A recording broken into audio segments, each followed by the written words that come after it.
तीर्थ यात्रा अवश्य करें, परंतु यह संशय की स्थिति बनी हुई है। कुछ लोगों का मानना यह है कि जब आप तीर्थ स्थल जाते हैं तो पर्यटक के रूप में जाएं या फिर एक धर्मनिष्ठ व्यक्ति के तौर पर। धर्मनिष्ठ व्यक्ति को कहीं जाने की आवश्यकता नहीं, उसके ईश्वर हर जगह है। कोई ऐसा व्यक्ति जो अपने जीवन में धर्म का पालन कर रहा हो और वो ये क्षमता विकसित न कर पाया हो कि अपने ईश को जहां भी कहीं मिल ले, ऐसा मानना मेरे लिए असंभव है। मेरा ये घोर मानना है कि प्रत्येक धर्मनिष्ठ व्यक्ति स्वयं में ही एक तीर्थ के समान है।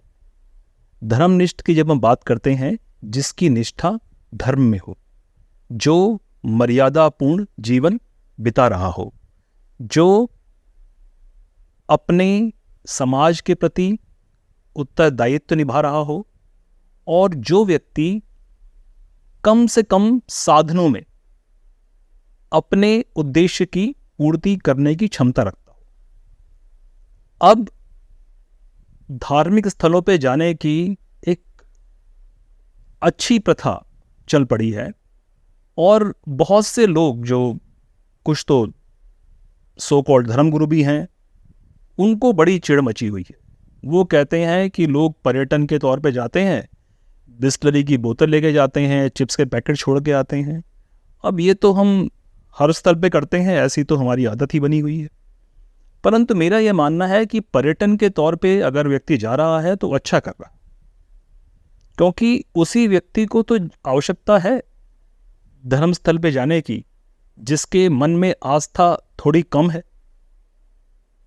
जिसको ईश्वर का साक्षात्कार एक स्थान विशेष पर एक समूह के साथ जब आप एक प्रयास करते हैं, सामूहिक प्रयास करते हैं, तो इस बात की संभावना बढ़ जाती है कि आपका प्रयास सार्थक हो। और तीर्थ स्थलों पे ऐसा होता भी है। तो ऐसा मानना कि आप मन में श्रद्धा भाव है तभी तीर्थ स्थल जाएं, तो जो व्यक्ति ऐसा कह रहा है, अब उसके लिए कौन सा शब्द प्रयुक्त किया जाए? या तो मन में कुछ ऐसा भाव आ गया है कि भाई मेरा आश्रम नहीं खुला वहां पे, तो अब किसी को न जाने दूंगा। इस प्रकार के भाव के साथ जो लोग बात कर रहे हैं या इस प्रकार के भाव को जो लोग प्रकट कर रहे हैं, उनकी थोड़ी सी कुंठा यहाँ दिखती है। और कुंठा इस रूप में दिखती है कि वे तीर्थ स्थल को एक भावना के प्रदर्शन का स्थल नहीं मानना चाहते। वो यह मानना चाहते हैं कि जिस व्यक्ति में भावना संपूर्ण भरी हुई भावना है, केवल वहीं उसका एक तरह का वैलिडिटी कार्ड है या फिर एक लाइसेंस लेकर वहां पे अचीव करे। वहां पर जाना अचीवमेंट ना हो, बल्कि कुछ अचीव करके ही वहां जाना हो। जैसे कि आप किसी क्लब के मेंबर हैं तो मेंबरशिप कार्ड आपने बनवा लिया तो आप मेंबर बन पाएंगे। धर्म स्थलों को यदि आप सामाजिक तौर पे विकसित कर रहे हैं, उनको अगर आप पर्यटन केंद्र भी बना रहे हैं, तो भी यह धर्म के लिए अच्छा है। धर्म की आवश्यकता उन्हीं लोगों को सबसे अधिक है जहां निष्ठा की कमी है, जहां आस्था की कमी है। कौन सा ऐसा व्यक्ति है जिसको ब्रह्म की अनुभूति हो गई और वो सुबह शाम घंटे घड़ियाल बजा रहा है? ऐसा एक भी व्यक्ति नहीं मिलेगा जिसको ईश्वर का साक्षात्कार प्रतिदिन हो जाता है। प्रतिपल जो ईश्वर को अपने साथ अनुभव करता है, उसके लिए तो ईश्वर हर वक्त उसके साथ चल रहे हैं। वो जहां देखता है ईश्वर का भाव प्रकट होता है। अब जो लोग कहीं किसी कारणवश स्वयं को इस स्तर पे लाने में सक्षम नहीं है, क्योंकि यह तो निश्चित है कि जब हम किसी भी भाषण को, अब भाषण का मतलब आप किसी राजनीतिक भाषण या एक ऐसा व्यक्ति जो स्टेज पे चढ़ के बोल रहा है भाषण, उस तरह से न देखें। भाषण मतलब वो भाषा जिसे आप बोल रहे हैं, जिस लहजे को बोल रहे हैं या जिस भाव को बोल रहे हैं, उस भाषण को यदि मैं धार्मिक रूप से कहने का प्रयत्न करूं और यह कहूं कि व्यक्ति को निष्ठा रख के ही तीर्थ स्थलों पर जाना चाहिए, तो यह तो ऐसे व्यक्ति की कल्पना करना है कि जिसने ब्रह्म को प्राप्त कर लिया हो, अब वो सुबह शाम मंदिरों में जाकर के पूजा पाठ करके आए। आप जिस प्रयास में हैं, जो प्रयास आपने अपने जीवन में अभी अभी आरंभ किया, क्योंकि इस बात की संभावना मेरे विचार से बढ़ जाती है जब आप किसी धार्मिक स्थल पे पहुंचते हो और वहां पे स्वयं का साक्षात्कार आप करते हो। संभवतः यह एक बार में ना हो सके, संभवतः इसको 2, 3, 4 प्रयास और लगे, संभवतः इसे बार बार करना पड़े। परंतु अगर यह पर्यटन है तो यह बहुत अच्छा पर्यटन है और यह पर्यटन ही होना चाहिए। प्रभु धाम में जाना पर्यटन होना ही चाहिए। पर्यटन का अर्थ है आप कहीं जाकर के स्वयं में सुख का आनंद करें, जहां पे आप एंजॉय कर सकें। और प्रभु धाम में आप क्यों ना एंजॉय करें? यदि कुछ सुख सुविधाएं हैं तो भी अच्छा है। हम शुरुआती लोगों के लिए यह कार्य कर रहे हैं। पर्यटन स्थलों को और धार्मिक स्थलों को अलग अलग कर देने की ये जो नई रीति निकली है, ये एक तरह से मूर्खता का एक नया चेहरा है।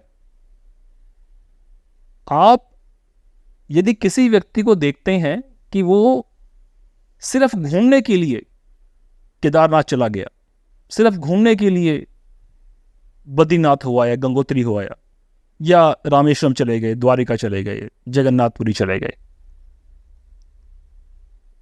आप कुंभ के मेलों की बात करें, नासिक चले जाइए, उज्जैन चले जाइए, प्रयागराज चले जाइए, जहां भी जो भी धार्मिक स्थल है, और वहां घूमने ही जाइए, अनुभव करने जाइए। आपके अंदर वो क्षमताएं नहीं आई हैं कि आप समाज के जो प्रपंच हैं उन्हें छोड़ सकें। इसीलिए तो आपको आवश्यकता पड़ रही है। तो इसका प्रबंध क्यों नहीं होना चाहिए? आप अनजाने में ही धर्म का नाश कर रहे हैं यदि आप यह कहते हैं कि धार्मिक स्थलों को पर्यटन स्थल नहीं बनना चाहिए। कुछ लोग संभवतः इस बात को लेकर के थोड़े से दुखी हों कि क्योंकि मेरे प्रभु वहां निवास करते हैं और मेरे ईश का वहां पर निवास है, और वहां पर कुछ ऐसे लोग भी जा रहे हैं जिनकी आस्था पूर्ण नहीं है, और बिना आस्था के वो क्यों जा रहे हैं, ऐसा भाव आ सकता है। तो मेरे प्रिय मित्र, आपके ईश तो आपके साथ हमेशा है। वे ईश तो मुझे भी बहुत प्रिय हैं। जहां पर आडंबरों का मेला है, परंतु वो मेरे ईष्ट के द्वारा किए गए आडंबर तो नहीं। वे आडंबर इसलिए वर्तमान सामाजिक स्थिति में आवश्यक है कि ये भी एक प्रकार है उन लोगों का हमारे ईष्ट को जानने का। वो जानने की प्रक्रिया में यह सब कर रहे हैं, और क्योंकि वो पूरी तरह नहीं जानते हैं, तो बिल्कुल जिस माध्यम को समझ पाए उसमें हम बात करते हैं। वरना तो सब लोग संस्कृत सीख लीजिए, क्योंकि जो भी हमारे मूल ग्रंथ हैं वो संस्कृत में ही है। उसके बिना तो धर्म का भी आधार नहीं पता लगेगा। तो सुविधा के लिए उनका अनुवाद हुआ है, तो सुविधा व्यक्ति को चाहिए। तो मेरा ये मानना है कि अभी जो एक नई परंपरा हमारे धार्मिक स्थलों को और पर्यटन स्थलों को मिला करके आगे चलने की है। यह बहुत अच्छी परंपरा है। और हैरानी की बात तो यह है कि धर्मगुरु ही इसका विरोध करने पे लगे हुए हैं। पता नहीं, शायद उन्हें अपने अपने मठ वहां चाहिए थे, और जिसको मिल गया हो शायद वो शांत बैठा हो, और जिसको ना मिल पाया हो वो हल्ला मचा रहा है। अरे भाई, पर्यटक को ही जाना चाहिए, भक्त को भगवान कहाँ नहीं है। भक्त को भगवान खुद ही दर्शन देने आ जाते हैं। जहां भक्त है भगवान वहीं दौड़े आते हैं। इतना यकीन नहीं है तुम्हें भगवान पे? मूर्खों ने मान लिया कि मेरी सभा में जितने लोगों को मैं कह रहा हूं कि भैया अब ले चलूंगा गंगोत्री के दर्शन कराने, अब ले चलूंगा फला फला तीर्थ स्थल, तो मेरी गाड़ी में भर के जाना, एक पैकेज दूंगा और सात्विक यात्रा हो जाएगी। ईश्वर तुम्हें भी पहचान रहा है। सही बात तो यह है कि यदि आपका मन करता है किसी नए अनुभव को लेने का, और वह अनुभव ईस्ट को लेकर के है, मेरे ईस्ट को लेकर के है, तो आप अवश्य उस स्थान पर जाइए, वहां का अनुभव प्राप्त कीजिए। आपकी सीमाएं हैं, क्षमताएं हैं, आप चल फिर नहीं पाते हो, कुछ संकट है आपके स्वास्थ्य के साथ, या आपके खाने पीने में कुछ ऐसी चीज़ें हैं जो आपको साधारण खाना जो रोड साइड ढाबों मिलता है वो अच्छा नहीं लगता, स्वाद का एक आपके साथ एक कारण है ऐसा कि जो आपको रोकता है कहीं भी खा लेने से, तो आप अवश्य अपने लिए वो प्रबंध करिए। आपके रहने का उचित प्रबंध हो, आपके खाने का उचित प्रबंध हो, और मेरे इष्ट के घर पे जरूर जाइए, या फिर जहां उसे स्थापित किया हुआ है इस प्रत्यक्ष दुनिया में, वहां जरूर जाइए। और ये बात जो कहते हैं कि वो जा रहे हैं, लोग बिना भावना के जा रहे हैं, उन्हें पाप लगेगा, आप निश्चिंत रहिए, वो पाप नहीं लगेगा। सबसे पहले तो ये पाप का वजह नहीं है, और अगर है तो मैं आपका वो पाप धारण कर रहा हूं। हे ईष्ट, जो भी लोग श्राप दे रहे हैं ऐसे लोगों को जिनकी भावना थोड़ी कम है, वो श्राप मुझे दीजिए, जबकि मैं और मेरा ईष्ट जानते हैं कि ऐसा उनका श्राप क्या उनकी क्षमता नहीं है। तो कृपया स्वयं को मत भटकाइए, मन के भाव जितने भी हैं उनको लेकर के अपने कार्यक्रम मत रोकिए। आप अवश्य उन धर्म स्थलों पर जाइए। ये धर्म स्थल आपको भटकाने के लिए नहीं, बल्कि आपको सद्मार्ग पे, सत्य बोलना, निश्चल रहना, किसी के प्रति दुर्भावना न रखना, कपट न करना, धोखा न देना, ये उस धर्म की ओर आपके आगे बढ़ने का एक संदेश है।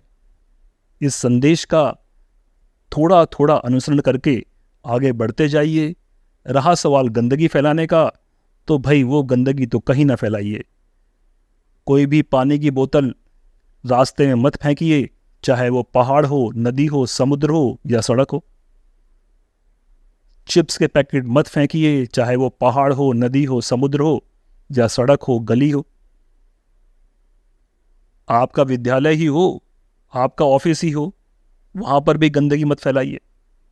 तो गंदगी से बचने का तो आपने प्रयोजन करना ही है, परंतु मेरा ईष्ट आपका सदैव स्वागत करेगा प्रयास का। पर खाली वहां जाकर के ही धर्म नहीं बन रहा है, वो एक प्रयास है स्वयं के जीवन में ईष्ट की मर्यादा को स्थापित करने का। जय जय। चारों वेदों, 10 उपनिषदों के ज्ञाता, महान ब्रह्मनिष्ठ तथा स्वयं ब्रह्मवेद के रचनाकार राकेश प्रसाद पुरोहित जी द्वारा वाचन किया गया यह वृतांत केवल सत्य के विभिन्न रूपों का दर्शन है। सत्य सर्वत्र है, जिज्ञासा से सत्य प्राप्त होता है। दर्शक अपने दर्शन से सत्य को जांचे। सत्य मार्ग का यही आचरण है। नमो ब्रह्म।